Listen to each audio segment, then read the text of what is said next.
The chain rule in Calculus 1 is simply a layered problem where I'm finding a derivative of a function within a function. So in order to do this, I'll give the definition first over here. So I have the derivative with respect to x of a function. So we'll pick, we're going to do f of g of x. Let me make the inside a different color for the visual learners out there. So I have of g of x.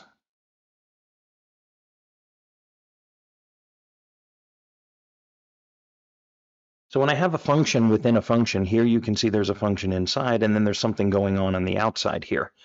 So when I have this, all I have to do is, to get an answer on this, is I take the derivative of the first function with nothing changed inside for g of x, and then I multiply times the derivative of the inside function. So it's in layers, and it can be multiple layers, but we're just going to do this. So first, on our function here, we're going to identify f of x, g of x, f prime of x, and g prime of x, and we just put it all together. So the first thing I have is f of x. So my f of x function is, I have 3 outside, and then I have parentheses with the exponent.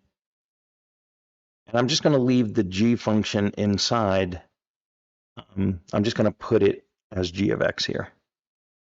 So this is my f of x function. And the next thing I want to do is identify the g of x function. Well, the g of x function is what's inside the parentheses, which is minus 4x minus 5.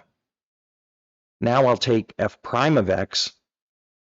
This is going to give us our answer. So f prime of x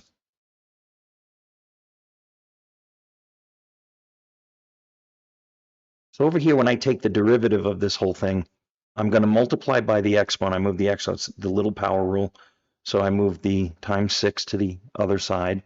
Then I have the g of x function again inside. We'll fill in g of x later. I just want you to be able to see it. And then I reduce the power by 1. So f prime of x is the old exponent times the coefficient, and I reduce the exponent by 1. And the g of x remained unchanged inside. The next thing that I'm going to do is I'm going to take g prime of x, which is typically the easier part of the problem, and it's just the derivative of this, which is just minus 4. Now I'm going to put the whole thing together over here. So I bring the derivative to the front, I multiply by the old coefficient here, I leave g of x inside unchanged, and I reduce the power by 1. So I did this part here. I did f prime of g of x. And then I'm going to multiply times the derivative of g of x, which is just minus 4. I'm going to move the minus 4 to the front. So I have, this whole thing is going to be 18 times minus 4 is minus 72. And the inside remains unchanged. And the exponent. So this is typically the way that you would just leave the answer. So this one's completed. So now to begin, I have the f of x function is my g of x function raised to the 5th power. So I take the derivative of the f of x function, bringing the 5 to the front, times 5x squared plus 3x. So this inside piece is my g of x. I reduce the power by 1. And then I multiply by the derivative of what's inside. I bring the 2 to the front times 5, so it's 10x plus 3. You're probably able to get faster on this one, so we'll move a little quicker. So I take the derivative of the outside function first. So I bring the 4 to the front. The inside function, g of x, I do not change in any way.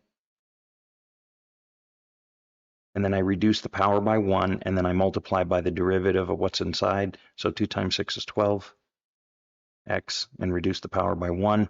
And the derivative of the second term is just minus 6, and the derivative of 4 is just 0.